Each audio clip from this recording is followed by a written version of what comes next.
let's talk about yesterday's games. Yesterday was June 29th, 2024.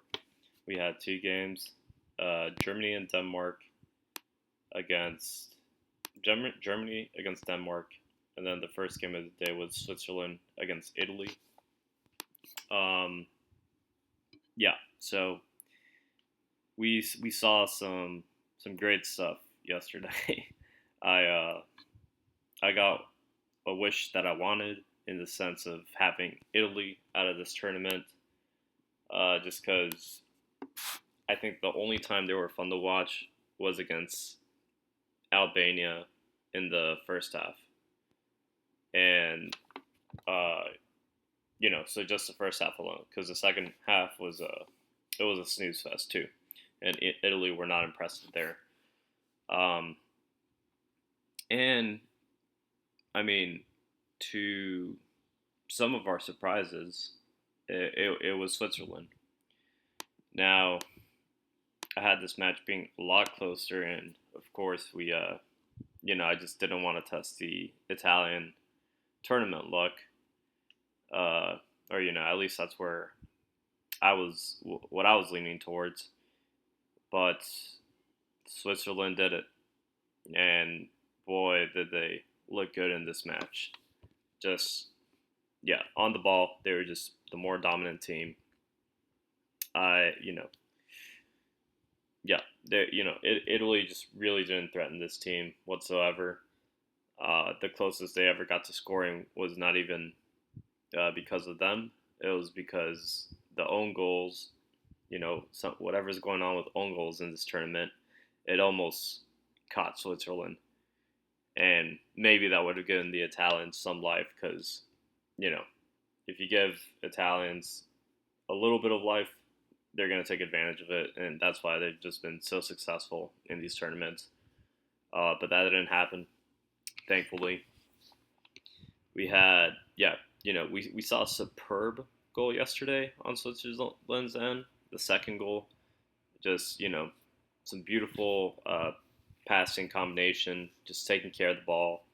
And the Swiss, one of the Swiss players just slots it towards the far post, top corner, with a beautiful curling shot. So, yeah, it's just fun to see games end in that fashion. And it was great to see when teams do perform, better than what you expect them to, such as Switzerland. And maybe the signings were in there against with their 1-1 tie with Germany, which they almost could have won. So, I highly overlooked this Switzerland team, and credit to them. They were outstanding. They started Mbolo today, and yeah, I mean he put in a shift. So I loved what I saw from him. And so I think that's enough about that game. Goodbye, Italy. And let's discuss Germany and Denmark. Uh, yeah, what did this game finish as? 2-0.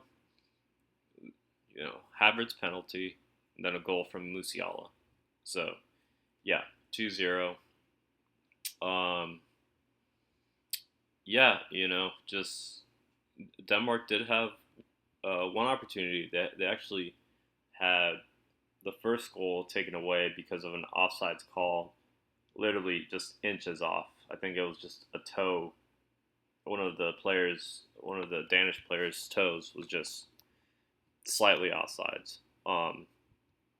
And so they took that goal away, which would have scared Germany. So, you know, Germany is an outstanding five-star team, top three team in this tournament, but they're proven to just show they're a little shaky defensively.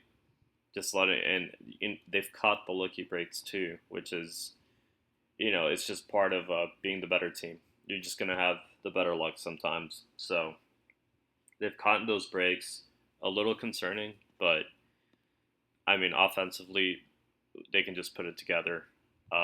It's just going to be interesting to see if their luck runs out, and then they have to fight, and then we have to see them fight through some adversity.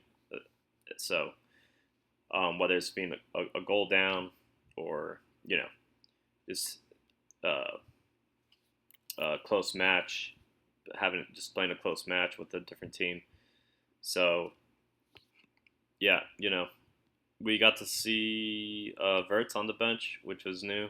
We saw Sane start. Um, you know, can't really remember what contributions Sane has had. Um, he just hasn't looked like the player we've all expected him to be. Even during his season in Bayern, he's had some moments, but for the most part, just a little subpar. And I'm almost surprised why he was called up to the national team from the start. So, um, yeah, we saw Havertz. He had plenty of chances to put the ball in the back of the net. He converted the penalty, but I think it's important just to highlight that the chances, like he is creating these chances for himself, and it, Germany were really able to, you know, use him yesterday. Even though he didn't, he probably should have had a second goal at some point, maybe even a hat trick. But that's just football sometimes.